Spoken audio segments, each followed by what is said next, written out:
Hey again, it's Rob Ryder, and it's Wednesday, August 4th, 2021. And today, as registration is the salvation of our nation. Because the shocking truth is that the certificate of live birth that people walk around with and call a birth certificate, or whatever name they want to call it, when you look at the top, it says certificate of live birth. Well, what that really is, it's proof of adoption, stillbirth, or birth out of wedlock. Right? It's not a document that's used for, well, let's just call it the nuclear family, right? A man and a woman have had a child in the hospital, delivered in the hospital, and you would think, well, there's mom, dad, and their child. Well, that's not how the paperwork is being done. A certificate of live birth, that particular phrase, certificate of live birth, is proof of adoption, stillbirth, and birth out of wedlock. And so if you have one of these, what you do, just go find it. If you ever had to go get a passport, you had to go get a copy of this to go get your passport. Well, the fact that you have it is proof you need to start complaining because you were registered improperly and not in the proper jurisdiction. And so that's really what the video I did yesterday was about, if you didn't see it. Right? Democracy is a four-letter word. I'll go into much more detail about the guts of this registration stuff, right? And I had talked about it even earlier, and the state registrar is the wrong end of the stick. But today I just wanted to talk on this one particular subject because I hadn't done a very good job on it yesterday, right? So, and as I was saying yesterday, if you go whatever state you're in and put the name of your state, Vital Records Act, you're going to get a hit that takes you to, some PDF you can look at, or like in Illinois, it's online like this. In Michigan, it's, you can download a PDF, and so I'm sure it's that way other places, right? But if you look under local registrar, who's, the person they say is in charge of this, in Illinois, it says the state registrar of vital records shall appoint and may remove for just cause local registrars. Persons eligible to serve as local registrars are. Then you got in cities, villages, incorporated towns, that's the clerk, right? Township clerk, road district clerk, and health officer. And then if none of these are available, then it can be basically a member of the county or hospital administrator, right? But at the end of the day, it's the state registrar that appointed your local registrar. So that's who you need to ask. Who's the local registrar? And have them give you a name, right? Not the deputy, because there's all sorts of deputies or people who claim to be deputies, but the actual local registrar. Who did the state registrar appoint?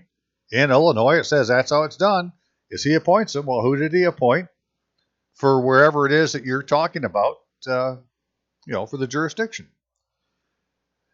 And, how you would find that out is by looking at your records, right? So let's look at one from Illinois, right? And as I pointed out yesterday, right away you can say there's something wrong with this because there's no registered number, right? This birth was not registered with the state.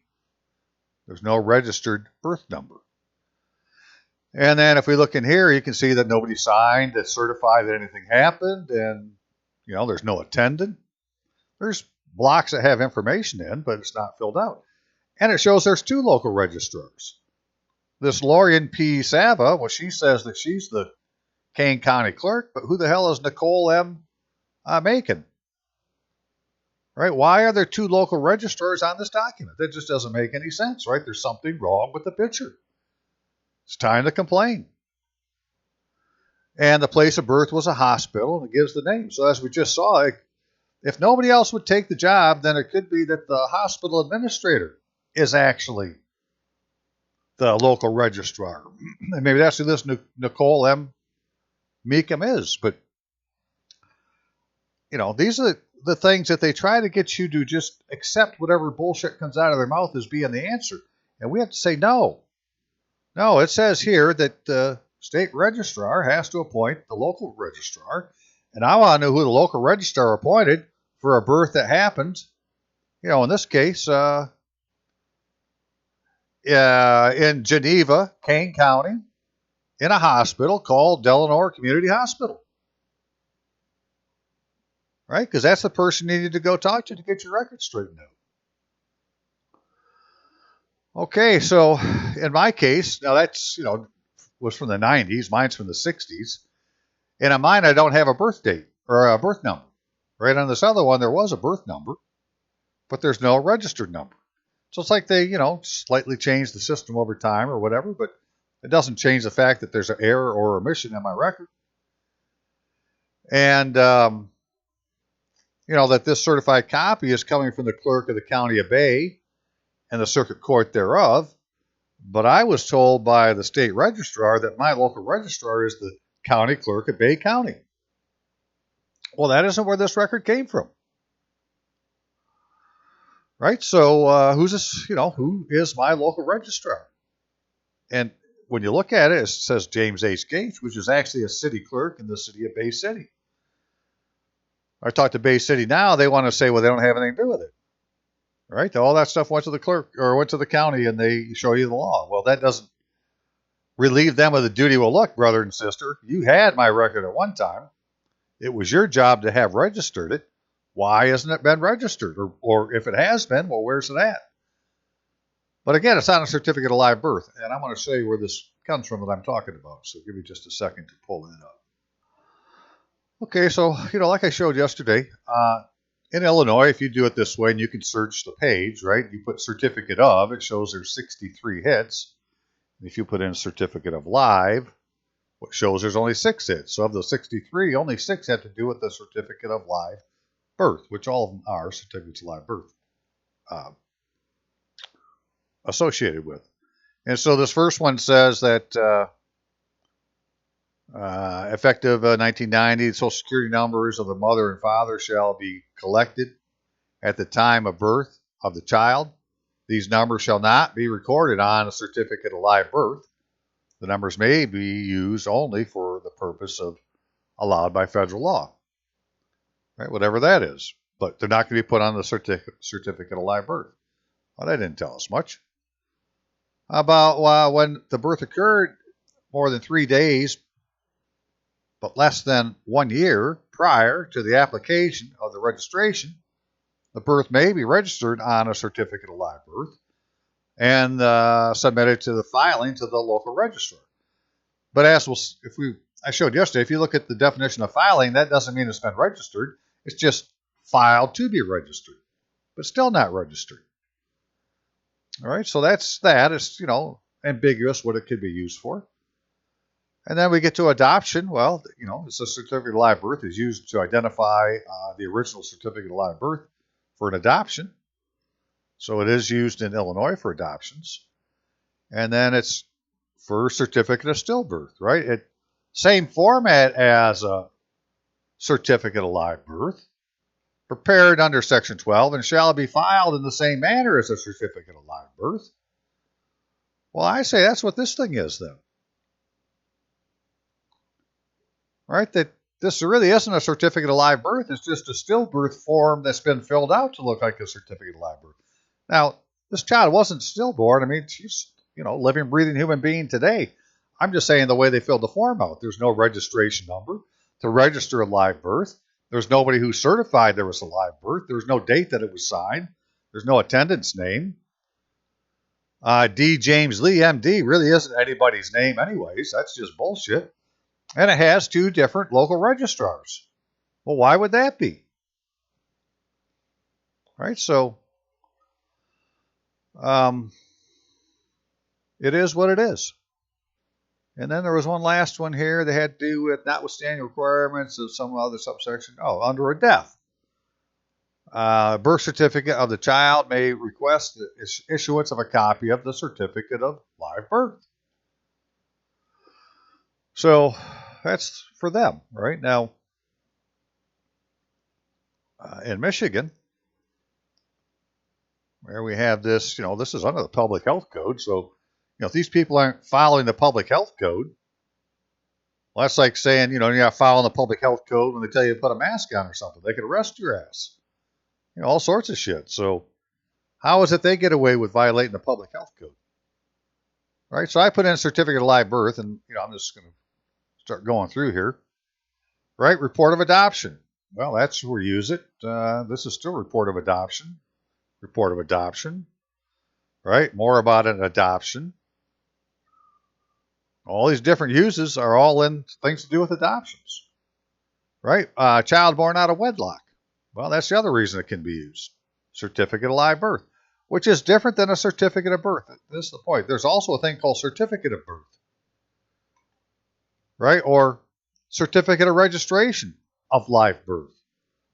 But a certificate of live birth is only issued for certain occurrences, such as to do with everything to do with adoptions. Right? Receipt of written request of adult who has been adopted. Right? Well, you give them a copy of the live birth certificate of live birth. Well, do you believe that you were adopted? Because everybody has one. It means all of us were adopted. Does that mean, well, because we're all children of God, that basically we've been adopted by our living parents? Is that what they're trying to tell us? Right? All I know is, it's all under the probate code. Right? All this stuff is probate. Right? Report of adoption.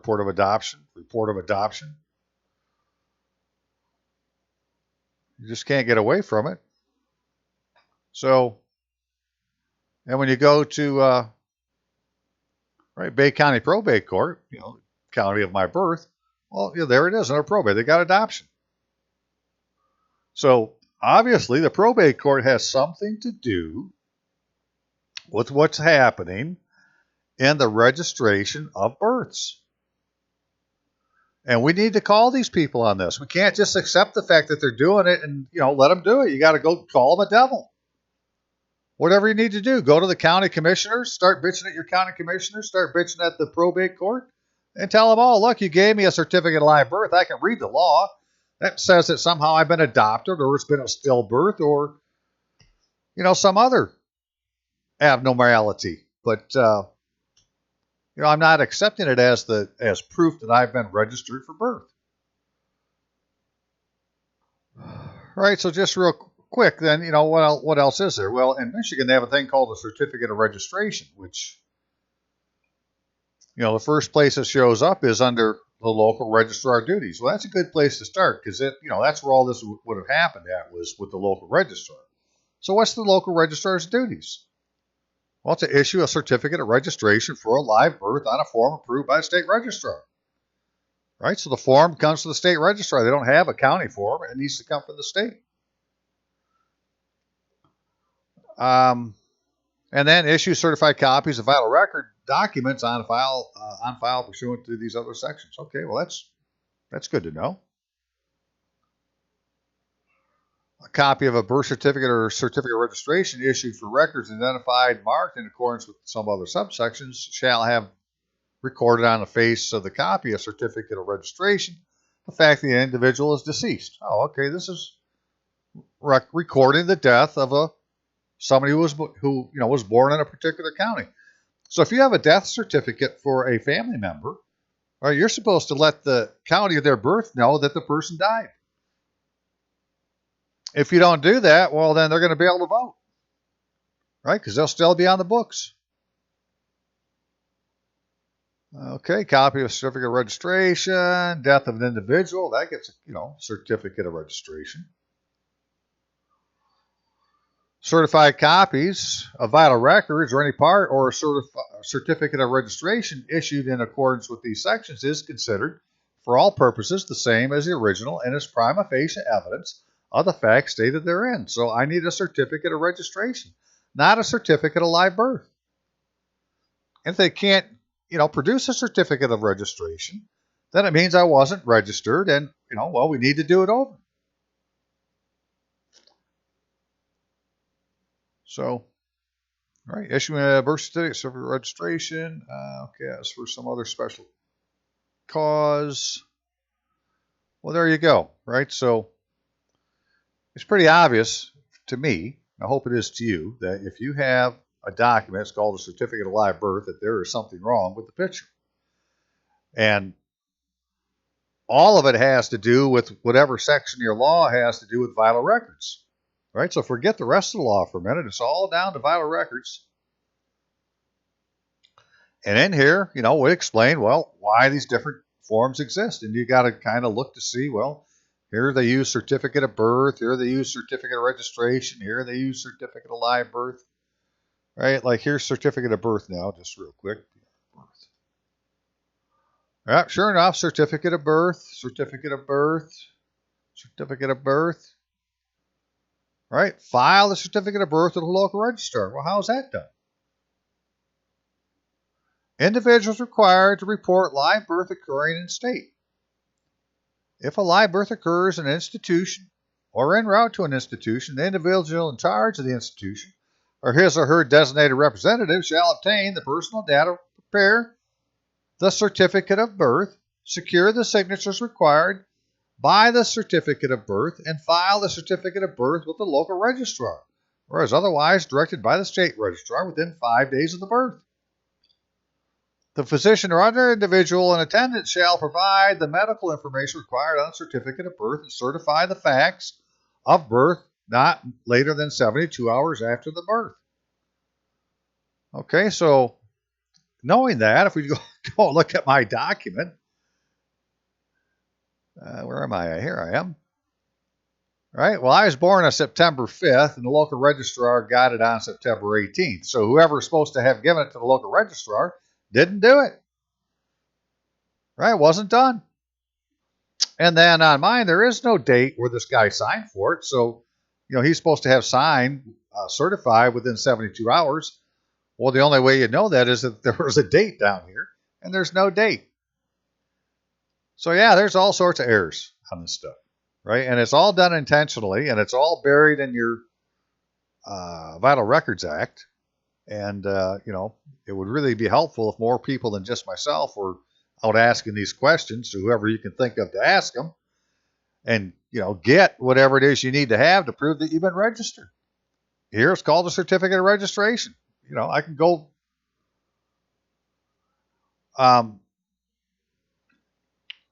just look it up by seeing what the duties are. All right, this is what state registrar is supposed to do. So state registrar, he's supposed to exercise superintendent control over local registrars. So if they're not doing their job, it's the state registrar's fault. All right, and here's the local registrar duties. It's, what are they supposed to do? Because that's the step that gets it registered with the state registrar. It goes from the local registrar to the state registrar. So, 1, 2, 3. Somewhere there's something happened to stop that.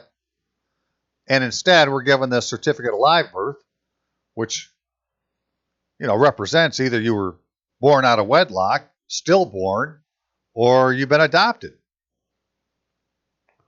So, time to ask some questions. Okay, very good. That's all I wanted to say for today. Have a great day. See ya.